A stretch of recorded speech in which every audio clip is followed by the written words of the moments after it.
Hello guys, स्वागत है आपका अपने यूट्यूब चैनल स्टडी विद अमन कुल में। तो आपका 15 को आपका सोशल साइंस का एग्ज़ाम है। आपको बहुत टेंशन हो रही होगी अभी से ही कि कैसे पढ़ाई करें, बिकॉज बीच में भी आपके एग्ज़ाम है। किसी का संस्कृत है तो किसी का आईटी। बट आपको क्या करना है, आपको आपने पूरे साल पढ़ा है, आप सबने पढ़ा है। आप अपने मन को कह रहे होंगे कि यस मैंने नहीं पढ़ा, मैंने नहीं पढ़ा, बट कुछ ना कुछ तो सबने पढ़ रखा है। अब उसे कैसे आपको मैनेज करते हुए चलना है। और अपने अगर जिसका संस्कृत का एग्ज़ाम है और जिसका आईटी का एग्ज़ाम है, आपका संस्कृत 11 और आईटी का 13 है। तो संस्कृत की जब आप तैयारी कर रहे हो तो आपको अगर आपका संस्कृत का पेपर है तो संस्कृत की तैयारी आप 6, 7 और 8 सॉरी 6 क्यों नहीं 7, 8 और 9 को करो, बिकॉज 10 की तो होली है, कोई भी नहीं करेगा, तो 11 को पेपर। देन 3 दिन हमने संस्कृत को दे दिए। इससे पहले के 6, 5 और आपके पहले के दिन वो आप सोशल साइंस की तैयारी करो, और इनके बीच में भी थोड़े थोड़े गैप में आप संस्कृत जो है वो पढ़ो। बट आईटी के बच्चे जिनका 13 है, उनका यहाँ पे आपको आईटी पढ़ने के लिए मैक्सिमम तो आपको 3 दिन लगेगा, 10, 11, 12 और 13 को एग्ज़ाम। उससे पहले आप सोशल साइंस पढ़ सकते हैं। ये मैंने आपको पहले एक तरह से टाइम टेबल बना दिया। अब सोशल साइंस को पढ़ें क्या, क्योंकि हमें नहीं पता हमारा सिलेबस कितना कंप्लीट है। और कुछ को ये भी डाउट रहता है कि मैंने इतना कुछ पढ़ भी लिया बट मैं आंसर नहीं लिख पाता, कैसे अपनी लर्निंग को स्टॉक करूँ, मैं लिखूँ कैसे आंसर। मुझे सब पॉइंट्स पता है बट मुझे इंग्लिश में लिखना नहीं आता, मुझे हिंदी में लिखना नहीं आता, मैं लिखूँ क्या, मुझे ये समझ नहीं आता, क्वेश्चंस को देख के डर लगता है। वो सारे डाउट हम आज की इस वीडियो में क्लियर करेंगे और आप लॉन्ग आंसर बहुत अच्छे से परफॉर्म कर सकते हैं। आपका मैप वर्क, आपके शॉर्ट आंसर सभी आपके लिए इसमें हेल्पफुल रहेंगे। तो वीडियो को ज़्यादा से ज़्यादा दोस्तों के साथ शेयर भी करिए, और अभी तक चैनल को सब्सक्राइब नहीं किया तो प्लीज़ जल्दी से चैनल को सब्सक्राइब ज़रूर कर दीजिए। तो आपको सबसे पहले आपको अपने उस डर से मिटाना है, क्योंकि कुछ बच्चे होते हैं, कुछ स्टूडेंट्स होते हैं वो जिन्हें अभी तक सिलेबस नहीं पता होता है। आप में से कुछ होंगे, बट ज़्यादातर मैक्सिमम सबको पता होता है सिलेबस। कुछ ये हो तो आप अपने आप पे एक प्राउड फील कर सकते हैं कि आपको सिलेबस तो पता है ना, आप ये प्राउड फील कर सकते हैं। एंड कुछ को तो ये भी नहीं पता होता, तो आप उनसे बहुत आगे। आपको ये मत समझिए कि मेरे क्लास के मेरे फ्रेंड का तो इतना सिलेबस हो गया, मेरा नहीं हुआ। आपको करना है, आपको अभी करना है, और कोई टाइम नहीं है, बिकॉज बोर्ड के एग्ज़ाम उसके बाद अगर आपको साइंस साइड लेनी है देन आपका एसएसटी से छुटकारा, आपको फिर नहीं पढ़नी।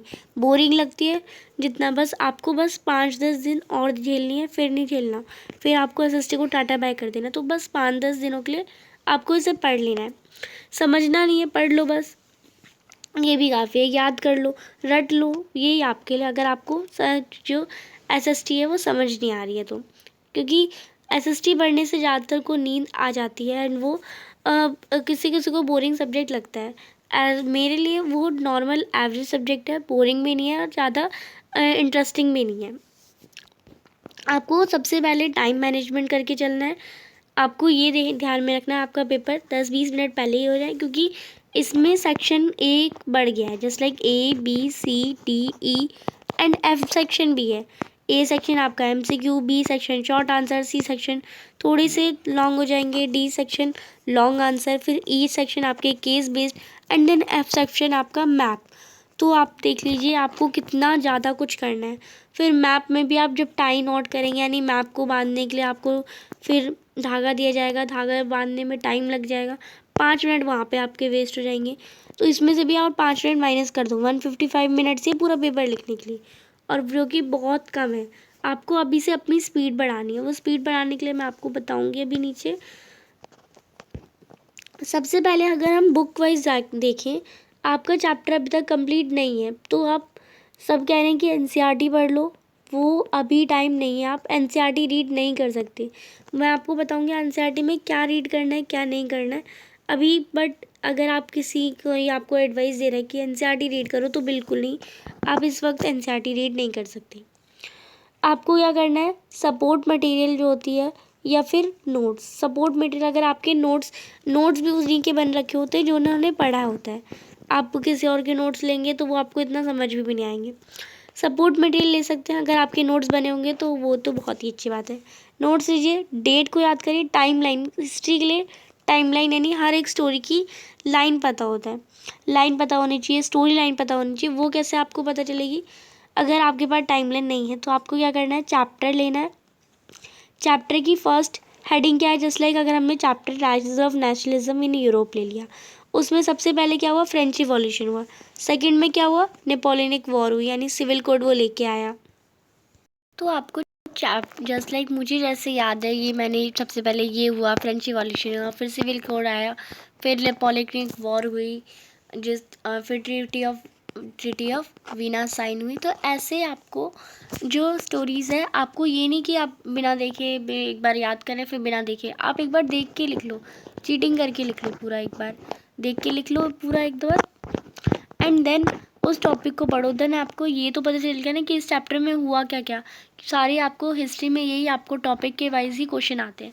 एंड देन आपको क्या करना है, देन आपको मोस्ट इम्पॉर्टेंट जो आपके, आप सर्च करेंगे गूगल पे, most important 5 long answer of rise of nationalism in Europe, यानी चैप्टर नंबर 1 के, चैप्टर नंबर के 5 मोस्ट इम्पॉर्टेंट क्वेश्चन, कितने भी बड़े लाइन यानी 7 पॉइंट्स, आपको बट पॉइंट वाले आंसर ही ढूंढने हैं, 7 पॉइंट 6 पॉइंट्स और जिसमें हर एक 4 क्वेश्चन, एक क्वेश्चन ले लो, उन क्वेश्चंस को देख के लिखो यानी चीटिंग करके लिखो, देन फिर याद करने की कोशिश करो, फिर नेक्स्ट चैप्टर ऐसे जंप करो, और आपको यहाँ पे आपके क्वेश्चन आंसर भी तैयार होंगे। और ये क्वेश्चन आपको जब आप देख के लिख रहे होंगे तब तक आपकी जो राइटिंग स्पीड है वो भी बढ़ेगी, क्योंकि आपको ABCDEF सारे सेक्शन करने, आपको स्पीड जो है वो बहुत ज़्यादा हाई रखनी होगी अपनी राइटिंग की। तो आपको इसके लिए 5 लॉन्ग आंसर अगर आप डेली लिख रहे हैं अपने किसी चैप्टर में से, अगर 5 लॉन्ग आंसर एक चैप्टर में से, और किसी एक दिन एक ही चैप्टर थोड़ा करेंगे, एटलीस्ट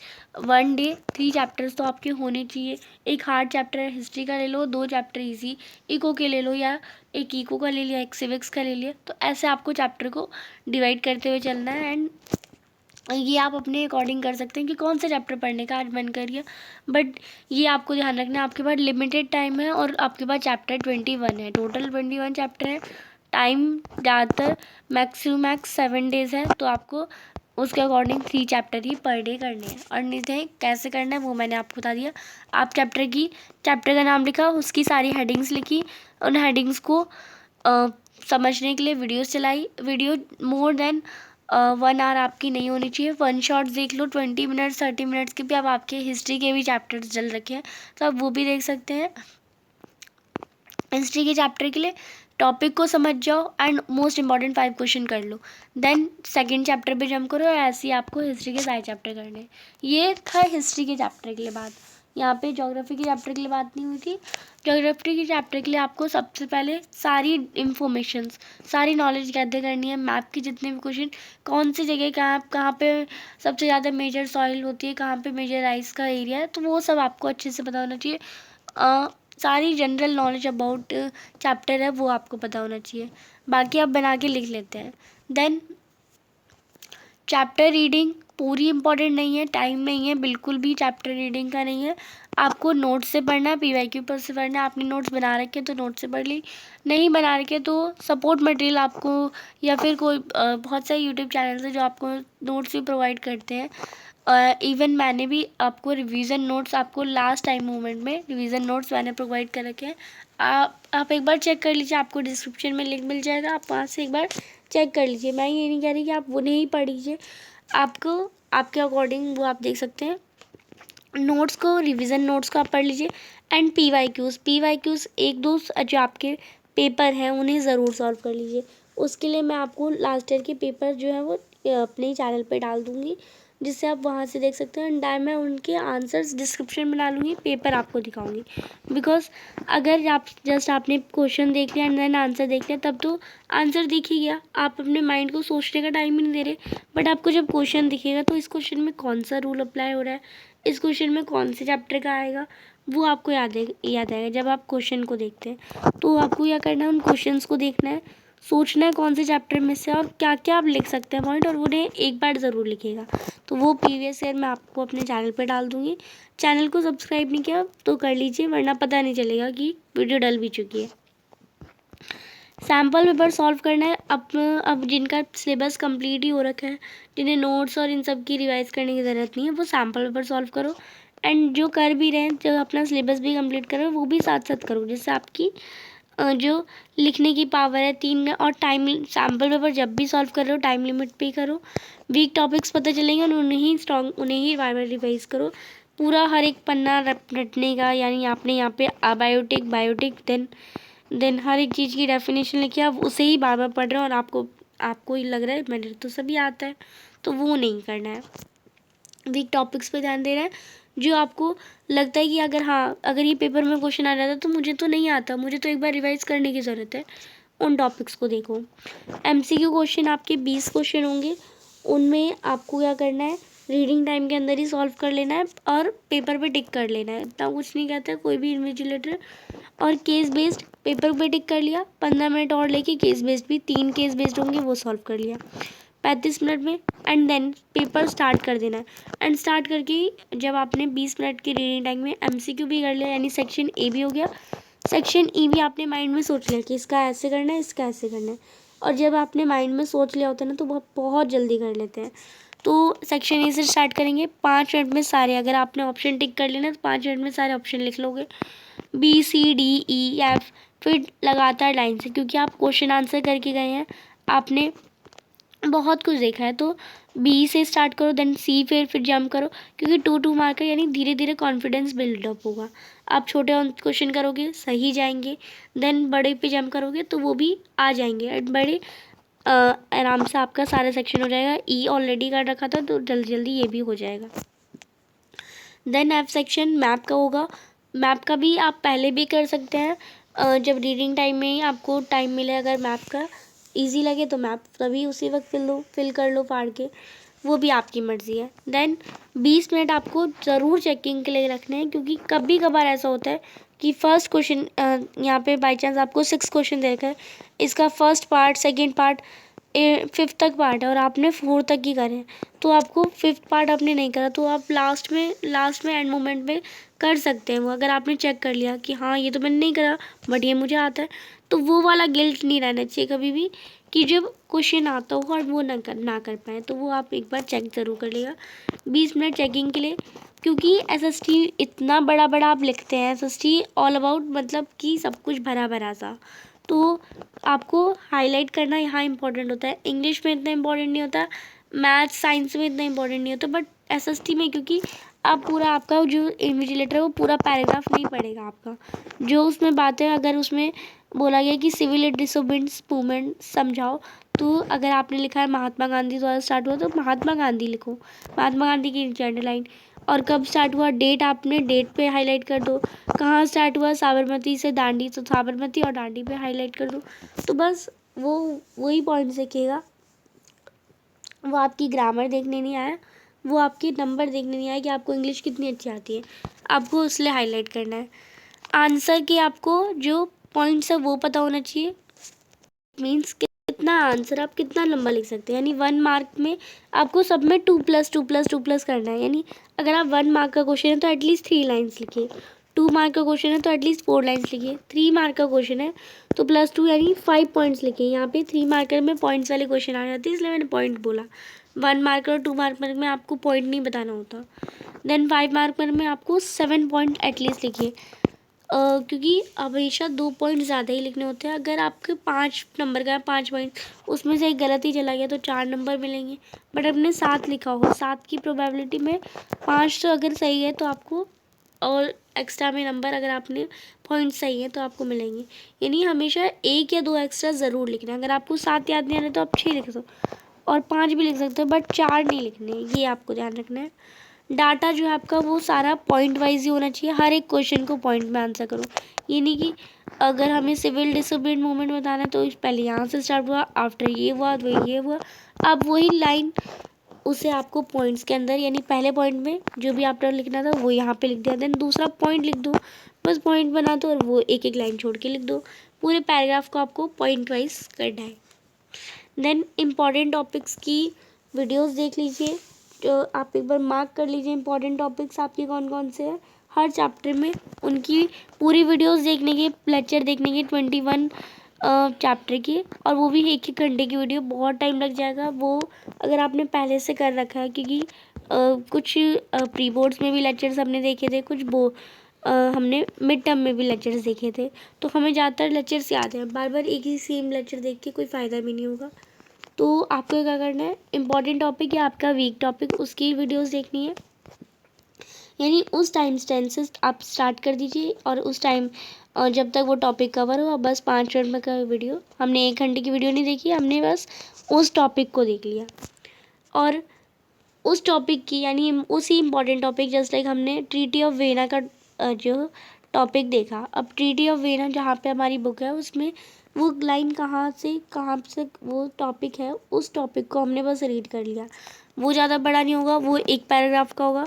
पूरी बुक पढ़ने से वो फार बेटर है। नेक्स्ट, रिवीजन नोट्स ले सकते हैं। पूरा मैप वर्क आपको हिंदी मीडियम में नहीं मिलता, सभी इंग्लिश मीडियम के प्रोवाइड करते हैं। इवन आपका जो CBSE होता है वो भी इंग्लिश मीडियम में प्रोवाइड करता है, बट मैंने आपको हिंदी मीडियम इंग्लिश मीडियम दोनों में ही प्रोवाइड कर रखे हैं। आपको उनका लिंक भी डिस्क्रिप्शन में मिल जाएगा। आप मैप वर्क तो अभी से स्टार्ट कर लीजिए। रोज़ एक एक मैप फिल करेंगे, आपको कंफर्म हो जाएगा। एक मैप लो, उसी में सब कुछ भर डालो। ये मत देखो वो कोई चेक थोड़ा ना कर रहा है, आप ही तो चेक कर रहे हो ना। उसी में सब कुछ भर डालो, उसी में आपको एयरपोर्ट्स भी भर दो, उसी में आपका कैलकाटा सेशन वगैरह, हिस्ट्री का भी भर दो, पॉलिटिक्स का भी भर दो, सब कुछ उसी में भर दो। बट यह भरो बिना देखे और याद करके। वो मैप वर्क, उसमें मैप वर्क का जो जो टॉपिक और जो जो जहाँ से हर एक चीज़ मैंने आपको बताई है, आप वो से उस वीडियो को ज़रूर देख सकते हैं। मैप वर्क तो पक्का हो जाएगा आपका 5 नंबर का। देन आपको क्या करना है, ज़्यादा से ज़्यादा क्वेश्चंस को प्रैक्टिस करना है। सैम्पल पेपर अपलोड है, जो आपका लेटेस्ट CBSE का सैम्पल पेपर है, वो एक बार देख लीजिए। वो उसके भी correct sequence wise answer, point wise answer भी मैंने चैनल पे अपलोड करे हैं, उसका भी लिंक आपको डिस्क्रिप्शन में मिल जाएगा। PYQs प्रीवियस ईयर जो अनसॉल्व है, जो मैंने कहा कि अब मैं आपके पेपर डाल दूँगी, आपको उसे सॉल्व करना है, वो आप एक बार कर लीजिए। उसका लिंक भी आपको, उसके भी जो आंसर होंगे वो डिस्क्रिप्शन में मिलेंगे। बिकॉज अगर आप क्वेश्चन को डायरेक्ट किस क्वेश्चन के आंसर के साथ देखेंगे तो आपको टॉपिक जो है वो याद नहीं आएगा। बट जब आप क्वेश्चन देखेंगे तो आप टॉपिक को सर्च करेंगे, हाँ कि इस टॉपिक में क्या क्या लिख सकता हूँ, इसलिए मैं आपको वीडियो दिखा दूँगी। देन आप उसे सॉल्व करेंगे, देन आप डिस्क्रिप्शन से लिंक करके डाउनलोड करके उसके आंसर मैच करेंगे। और आपको मोस्ट जो रिपीटेड PYQs है आंसर के साथ रट लेने हैं, क्योंकि PYQs जस्ट लाइक अगर हमारा क्वेश्चन आ गया सॉल्ट मार्च पे क्वेश्चन आ गया, 2022 में आया, और अगर ये 2013 में भी आ रखा है, 2016 में भी आ रखा है, 2018 में भी आ रखा है, यानी 4 साल 3 साल रिपीटेड है, तो आप इस क्वेश्चन को रट लो। बिकॉज इस साल भी रिपीट हो सकता है, या इस टाइप का कोई क्वेश्चन आ सकता है, सॉल्ट मार्च, या दूसरा नाम दे दिया सिविल डिसोपिएंट मूवमेंट, या फिर 1834 में ऐसा कौन सा मूवमेंट स्टार्ट करा गया। तो कोई मतलब नाम अलग अलग हो सकते हैं, बट आपको लिखना एक ही बात होगी। पेपर थोड़ा लेंदी हो सकता है, इसलिए आपको अभी से राइटिंग प्रैक्टिस करनी है। इसलिए मैंने कहा कि डेली 5 लॉन्ग आंसर लिखो। यानी लॉन्ग आंसर आप यानी 5 लॉन्ग आंसर, यानी आप डेली 3 पेज लिख रहे हैं ना, और जल्दी जल्दी लिख रहे हैं, जिससे और आप उसे याद करके फिर वापस लिखेंगे, तो वो आपके लिए बहुत प्रैक्टिस होगा। आपको 5 लॉन्ग आंसर देख के लिखने हैं, देन उन्हें याद करना है 5-10 मिनट मिला के। एक क्वेश्चन 5 मिनट में याद हो जाएगा, देन 5 क्वेश्चन यानी 25 मिनट में, आधे घंटे में 5 आपके क्वेश्चन याद हो गए, देन आधे घंटे में वापस उन्हें लिख लो। ये आपकी प्रैक्टिस बहुत अच्छी वाली हो जाएगी, इसलिए राइटिंग प्रैक्टिस भी हो जाएगी, और जो लेंथीनेस है वो भी आपका बच जाएगा। तो आई होप ये वीडियो आपको लिए हेल्पफुल लगी हो। चैनल को अभी तक सब्सक्राइब नहीं किया तो प्लीज़ चैनल को सब्सक्राइब ज़रूर करें, ज़्यादा से ज़्यादा दोस्तों के साथ शेयर करें, और वीडियो अच्छी लगी तो इसे लाइक ज़रूर करिएगा। Thanks for watching, bye bye guys.